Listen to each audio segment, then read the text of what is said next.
Esporte ao vivo. O que é isso, gente? Socorro! Hoje é sexta-feira 13, meu Deus do céu, o carnaval está chegando, mas a gente não para.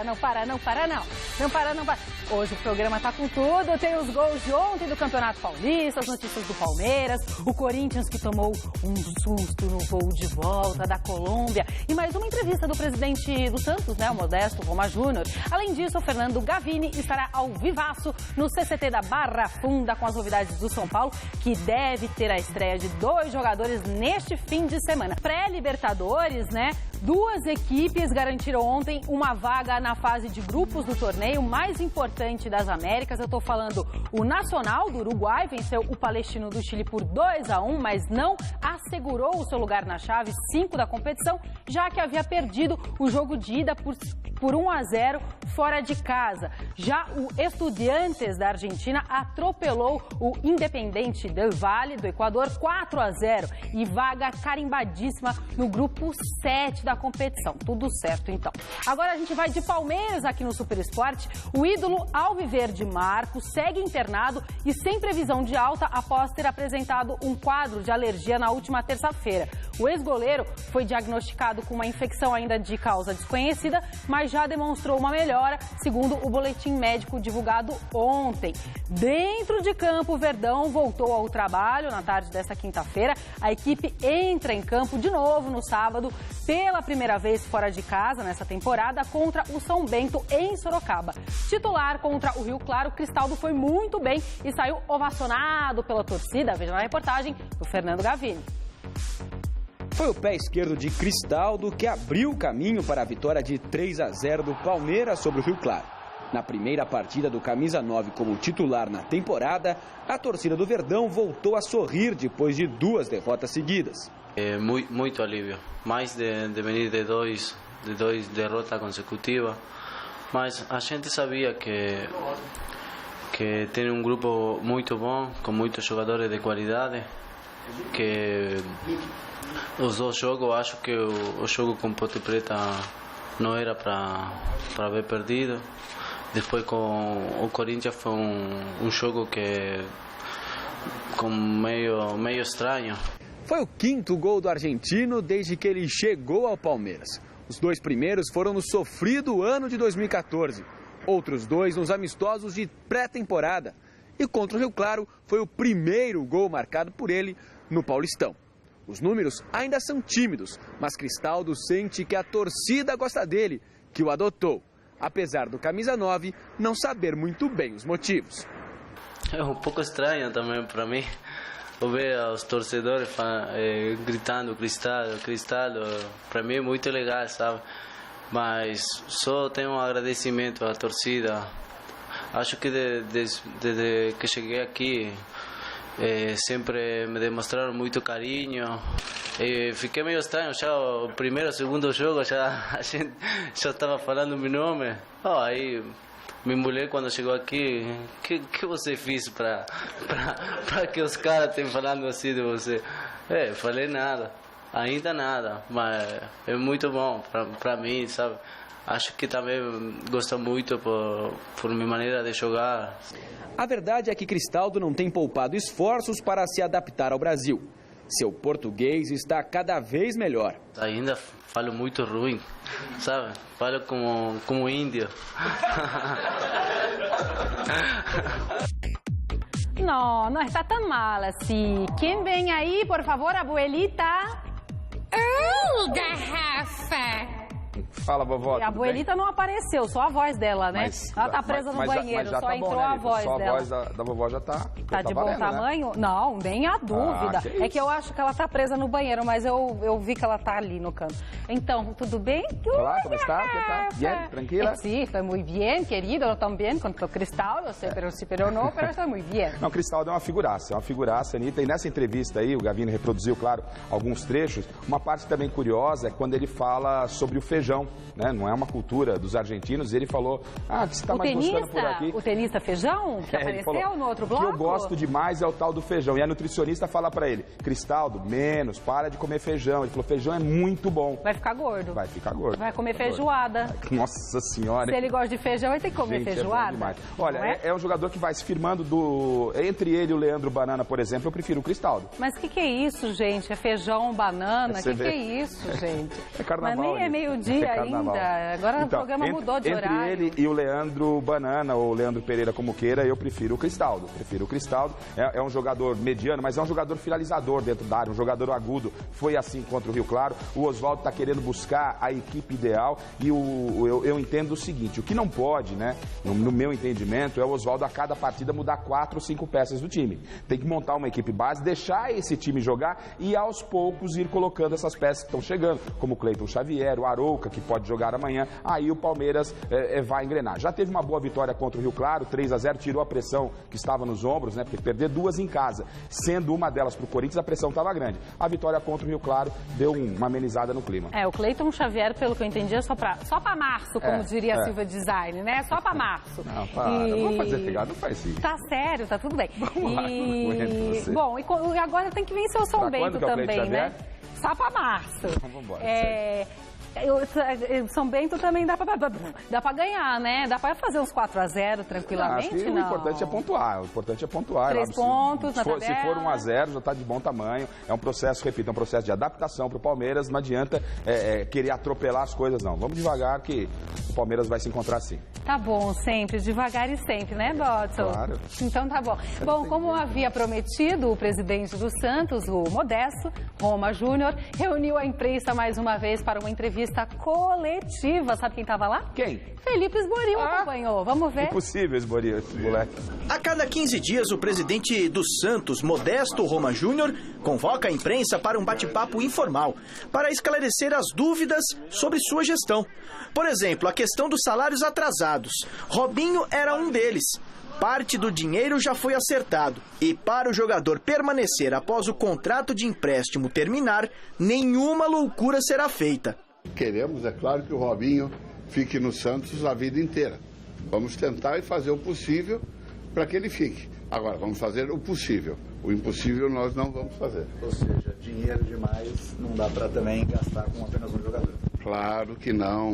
Não dá para pagar em um jogador 13 milhões de euros. A aposentadoria de Everton Costa, que possui problemas cardíacos e passou pelo Santos, continua repercutindo.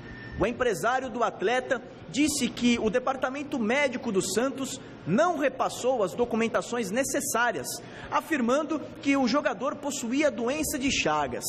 O presidente do Peixe, Modesto Roma Júnior, não quis entrar em polêmica, mesmo assim, rebateu as críticas.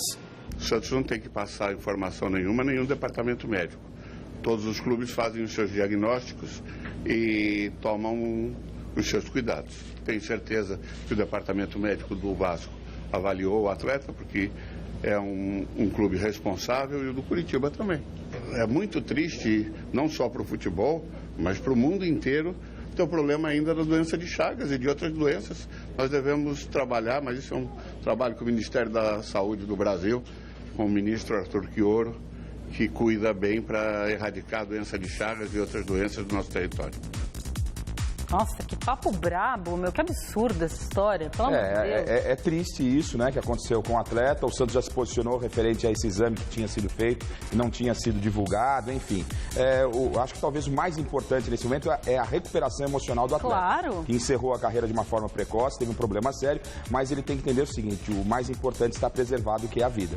Eu acho que isso é muito mais importante. A gente sabe que você ser afastado daquilo que você faz, da sua profissão, é algo que precisa de um acompanhamento, muita atenção. A gente deseja muita sorte para ele nesse momento da vida. Sobre o Santos, esse episódio, Robinho, o presidente do Santos está certo. Eu acho que como todos os presidentes dos clubes estão agindo a partir de agora. Responsabilidade financeira. Não adianta dar o passo maior que a perna. O Palmeiras quase pagou, né, por administrações anteriores, quase pagou o preço de uma segunda divisão novamente. Bateu na trave. Agora o Palmeiras se estabilizou, o Palmeiras tem dinheiro em caixa, está com fluxo, não antecipou receitas. É por aí o caminho. E para se chegar a esse caminho, às vezes paga-se o preço de perder jogadores e perder ídolos. Muito bem, vamos falar agora ao vivo com o nosso querido Fernando Gavini, porque amanhã São Paulo encara o Bragantino em Bragança Paulista e teremos duas estreias, provavelmente. Obrigada, Garrafa. 2 estreias. Gavini, bom dia.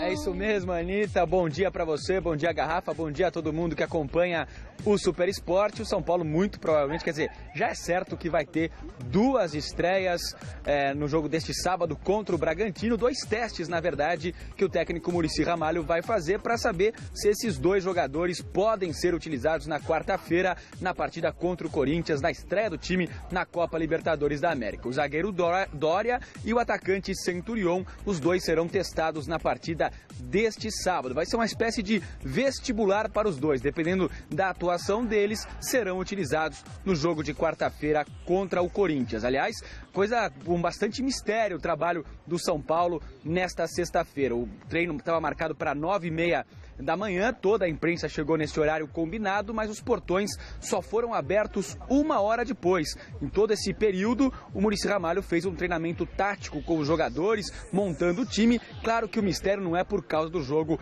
contra o Bragantino, sem dúvida nenhuma, já são trabalhos sendo feitos para a partida de quarta-feira contra o Corinthians, que é o grande objetivo do São Paulo neste começo de temporada. Depois que os portões foram abertos, os jogadores aqui no fundo participando de um rachão, aquele animado rachão de véspera de jogo, mas o treinamento mesmo tático feito pelo Muricy, a imprensa não pôde acompanhar. Agora, por falar no Centurion que deve ser a grande novidade do São Paulo neste sábado, o jogador participou de um jogo-treino ontem, ele e o Dória participaram do jogo-treino contra o Nacional, que foi realizado aqui no CT da Barra Funda, e o grande destaque foi que o Centurion mostrou mais qualidades, mais características do que aquelas que todo mundo esperava. A princípio, todo mundo esperava um jogador que atuava pelo lado do campo, driblador e tal, mas no jogo-treino de ontem ele mostrou que pode fazer também outras funções, jogou como meia armador, meia atacante, chegando por trás, pelo meio mesmo, fazendo bastante tabela, surpreendeu até o Muricy já tinha alertado isso na quarta-feira, que o Centurion era capaz de fazer mais funções, e isso ele mostrou muito bem no jogo-treino de ontem. Para a partida de amanhã, contra o Bragantino, vai ser um time meio misto, vai ser o teste para o Centurion, o teste para o Dória, mas o Muricy Ramalho deve poupar alguns jogadores. Ele deu a dica na quarta-feira, depois do clássico contra o Santos, que 2 devem ser poupados, o Rafael Tolói, que está cansado, e também o Denilson, os 2 pensando no jogo contra o Corinthians. Há a possibilidade também do Luiz Fabiano ser poupado, e aí jogaria Allan Kardec ao lado de Alexandre Pato no ataque com o Centurion junto. Provavelmente esse é o trio ofensivo do São Paulo para a partida de amanhã contra o Bragantino. Anitta. Maravilha, Gavini. Obrigada. Você quer falar com ele? Não. O Gavini trouxe todas as informações completas aí do São Paulo. E o detalhe é o seguinte, o Muricy está trabalhando de forma correta. Ele vai na partida de amanhã, como destacou o Gavini, experimentar esses 2 novos jogadores recém-chegados, o Dória e o Centurion, né? É pouco tempo para inseri-los aí na equipe titular, então ele tem que aproveitar a partida contra o Bragantino. O Pato está absolutamente coberto de razão, vai utilizar o Pato, porque o Pato não pode enfrentar o Corinthians, e também vai preservar jogadores que estão aí perto de estourar nesse início de temporada, que é o próprio Denilson, então o próprio Tolói, né? Então o Muricy está trabalhando com correção. Por quê? Prioridade é Copa Libertadores da América, é o jogo contra o Corinthians na próxima quarta-feira, estreia no chamado Grupo da Morte. A gente, quando começa a Libertadores, Anitta, você sabe, você dá uma olhada lá nas chaves, você fala, desse grupo aqui classifica A, B, talvez tenha uma surpresa. Nesse grupo do Corinthians a situação está muito complicada. São 3 campeões da Libertadores, Corinthians, São Paulo, o atual campeão São Lourenço, e o Danúbio, que é um time uruguaio. Jogar contra o Uruguai, mesmo que não seja uma equipe tão tradicional daquele país, é um tanto quanto complicado. E por isso a prioridade do Muricy, coberto de razão, repito, priorizando a partida contra o Corinthians, quarta-feira, jogaço, cobertura completa aqui. Aliás, domingo no Mesa Redonda, entrevista exclusiva com o Muricy Ramalho, falando sobre Copa Libertadores da América.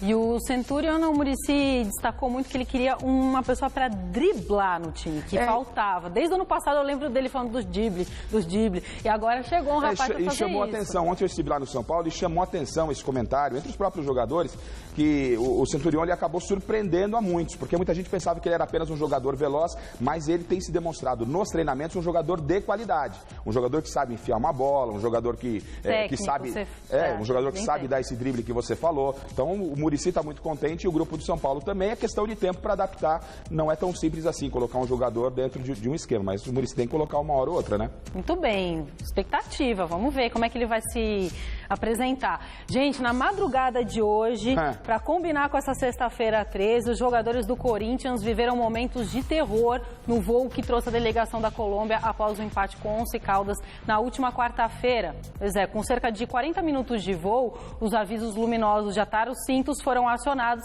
em virtude da passagem por uma grande concentração de nuvens carregadas. O avião começou a balançar para os lados e logo em seguida teve uma queda brusca de cerca de 3 segundos. Somente 3 horas antes do pouso, todas as luzes da aeronave foram apagadas para que as pessoas tentassem relaxar. Apesar do alívio, o clima seguiu tenso. Isso aí é normal, né? Sempre acontece uma turbulência ou outra, mas essa aí foi um pouco forte, né? O pessoal ficou um pouco assustado, mas graças a Deus a gente chegou bem aqui. Você não tem medo de avião, então falando assim tranquilo? Medo eu tenho um pouquinho, né? Mas tipo que nem o Gil, assim, ele tem muito medo. Então eu sou bem tranquilo perto dele. A gente viaja sempre. Mas sabe que hoje foi punk. Foi pesado. Mas tá bom, graças a Deus a gente tá todo mundo são em salvo aí. Foi meio complicado ali. Assustador? Não, meio assustador. Eu acho que todo mundo sente um pouquinho de medo. E hoje no momento lá da turbulência, lá o avião deu uma queda que realmente assustou todo mundo. Mas graças a Deus o final foi feliz. Teve um pouco de turbulência além do normal, mas foi tranquilo o restante da viagem. Acho mais feliz pela classificação. Agora a gente tem que pensar no Paulista e depois, quarta-feira, de novo tem Libertadores. Nosso time tá bem focado. Todos os jogadores têm qualidade de jogar, mostraram isso aí no jogo contra o Palmeiras. Então, agora é ver o que o Tite vai fazer aí amanhã para a gente pegar a equipe de Ribeirão Preto. Agora já tô liberado já, mas o Tite ainda vai resolver quem vai jogar. Tô me preparando bem para ganhar minha oportunidade e se o Tite precisar de mim, eu vou ajudar meus companheiros como eu venho tentando fazer. Jadson, tá todo mundo cozinhado, tá tudo bem, não, foi tranquilo, mas tá todo mundo assim, tivesse ido de táxi, não teria passado por isso, né? Não teria, né, Garrafa? É verdade, olha, e aí quando fala 3 segundos, uma queda livre de 3 segundos, 3 segundos parecem 3 horas. Né? Eu já peguei uma queda de 1,5, mas 3 segundos é muita coisa. Assustou. Muito, né? Eu estava acompanhando a reportagem do Carlos Ferrari, do Globo.com, esse relato que a Anitta acabou trazendo aqui no Super Esporte, e teve uma segunda queda de turbulência nesse voo. Teve essa primeira de 3 segundos, depois teve uma segunda queda um pouco menor. O Tite, na primeira parte do voo, estava com água, e nessa queda de 3 segundos, o Tite se molhou todo, caiu toda a água em cima dele. O negócio foi punk. O Gil, que é um cara aí que mais se assusta com esse negócio, ele tem medo de avião. O Gil tem medo de avião. E a rapaziada costuma fazer brincadeira quando vai viajar. Nem brincadeira teve com o Gil, nem brincadeira teve com ele, porque foi realmente muito pesado, mas o Corinthians, graças a Deus, chegou todo mundo bem aí, o Corinthians se preparando para quarta-feira. Será que isso já é um prenúncio, alguma coisa? Não creio nisso, não creio. Isso aí, o primo tem essa mania de... o primo é o nosso produtor do Mesa Redonda, o primo Ribeiro, uma pessoa muito otimista. Ele tem essas visões, mas não vejo premonição, não. O importante é que o Corinthians chegou, treina hoje à tarde, apresenta o Wagner Love. O Corinthians não tem o Guerreiro, é um desfalque considerável para a partida da próxima quarta-feira. O atacante Luciano, é uma outra informação, o atacante Luciano pode deixar o Corinthians e ir para o Flamengo. Que isso? Peraí, peraí. Tá virando onda agora, empresário, o jogador não entra, o empresário tá dando declaração, não, vou tirar ele daí, tem que estar com mais oportunidades, que o Luciano é uma peça importante pro Corinthians, mas tem essa notícia, o Flamengo tem o interesse, e o empresário falou que se ele não for aproveitado, vai tirá-lo do Corinthians. O pessoal tá mandando demais. O talismã... Enfim, essa é a posição do empresário. Vamos aguardar como é que isso vai se desenrolar. Para o lugar do Guerreiro, o Wagner Love, daquilo que a gente acompanhou o Tite, que o Silvestre vai trazer informações também vindo da Colômbia, o Tite Tite não deve aproveitar o Wagner Love. Não tem condição de estrear contra o São Paulo. É bem provável que o Danilo venha a ser essa peça de substituição. Muda a característica do time jogar, porque o Guerreiro faz o pivô. O Danilo já é um cara que cadencia mais o jogo, que gosta de jogar de frente pro gol. Mas o Corinthians tá pronto. Apesar do desfalque do Guerreiro, acho que tá num bom momento para estrear nessa Libertadores. Muito bem. Ontem, 2 jogos movimentaram a 4ª rodada do Campeonato Paulista. Confira os gols. O 15 de Piracicaba perdeu a 4ª partida seguida na noite desta quinta-feira, desta vez pro Ituano. Ricardinho fez 1-0 no final do primeiro tempo. Logo no início do segundo, Paulinho deu uma ponta de esperança ao time da casa. Mas aos 45, Claudinho apareceu para fazer o gol da vitória do Ituano. Final 2-1. O 15 é o lanterna do grupo D. A Ponte Preta fez a lição de casa e impôs ao Marília a 4ª derrota consecutiva neste Paulistão. Renato Cajá, de pênalti, abriu o placar. E ainda na etapa inicial, Renato Chaves definiu o jogo em Campinas. 2-0 Macaca. Pois sim, gostaria eu de dizer que é hora de seleção brasileira aqui no programa. E ao que tudo indica, o técnico Alexandre Galo, que comandou o Brasil durante o último sub-20, no Sul-Americano sub-20, não deverá seguir no comando da equipe, tá, querido? Segundo reportagem do Sérgio Rangel, da Folha de São Paulo, o presidente da CBF, José Maria Marim, considerou a campanha ruim, disse que o que garante a posição de um técnico são os resultados, jura? E como torcedor, não ficou satisfeito com o trabalho de Galo. Marim disse ainda que viu uma equipe sem espírito coletivo durante o torneio realizado no Uruguai. O nome mais cotado para comandar a equipe sub-23 nos Jogos Olímpicos do ano de 2016 é o Dunga, que receberia um aumento salarial. O ouro olímpico é o único que a nossa seleção ainda não tem. Então, eu queria saber a sua opinião, querido Garrafa. Primeiro é o seguinte, não dá para entender o presidente da CBF, né, que ele protegeu ele, fez vários elogios ao Galo e agora teve uma campanha ruim, é verdade, no Sul-Americano, e ele vai acabar dispensando o Galo. Acontece, querido, nós somos dispensados também, temos que dar espaço a outro programa agora, e eu vou fazer o quê? Já deu? Vou bailar. Solta a música, Galdino, porque é carnaval. Carnaval. Jesus amado, eu fui bem. Segunda a gente tá aqui, tá? Só queria falar isso. Ou o que restou de mim. Vésperas do Carnaval, caia no samba com Você Bonita. Hoje, 12:30. Assista agora a Revista da Cidade. E logo após, Você Bonita.